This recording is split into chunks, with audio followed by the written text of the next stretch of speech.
이 같은 의사들의 집단 휴진에 대해서 정부는 업무 개시 명령을 발령하는 동시에 고발과 업무 정지 조치를 경고했습니다.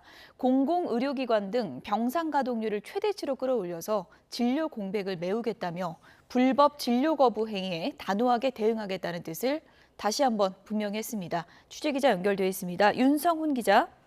네, 사회부입니다. 네, 정부가 오늘도 강경책을 냈군요.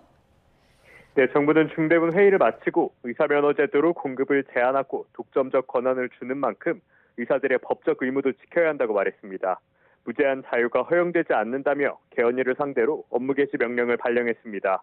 이들의 휴진 신고율은 4% 수준이지만 의료 공백을 최소화하려는 조치라고 설명했습니다. 이에 따라 병원에서 환자 진료를 일방적으로 취소해 피해를 주는 경우 의료법상 진료 거부로 전원 고발 조치하겠다고 경고했습니다. 또 겉으로는 자율 참여라고 하며 불법 집단 진료 거부를 종용하는 SNS 게시글 역시 수사를 의뢰하겠다고 덧붙였습니다.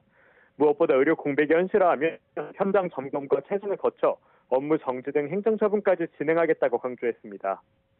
정부는 지난 14일 의사협회 집행부를 대상으로 집단행동 금지와 교사금지 명령서를 보내고 공정거래법 위반으로 공정거래위원회에 신고한 상태입니다.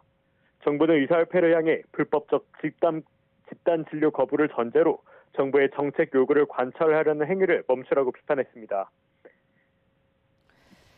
네, 문제는 의료 공백이 커지는 상황이라는 건데요. 이 부분에 대한 대책도 나왔습니까? 네, 정부는 우선 공공의료기관 병상을 최대치로 가동해 야간, 휴일 진료를 확대하기로 했습니다. 지역병 의원이 문을 닫을 경우 지방의료원과 보건소 등에서 비대면 진료를 받을 수 있도록 지원할 방침입니다. 이를 위해 지자체에서 의료기관 전담 책임관을 지정해 어르신 등을 대상으로 비대면 진료 방법을 안내하겠다고 설명했습니다. 진료지원 간호사의 당직 근무를 확대하고 군의관과 공보위를 필수 의료 분야에 집중 배치하겠다는 계획도 내놨습니다. 중대본 회의를 통해 환자별 맞춤형 대안도 제시했습니다. 국립암센터 병상을 최대치로 가동해 암 환자 치료를 돕고 전국 단위 순환 당직제를 통해선 중증, 응급 환자 진료를 지원하겠다는 겁니다.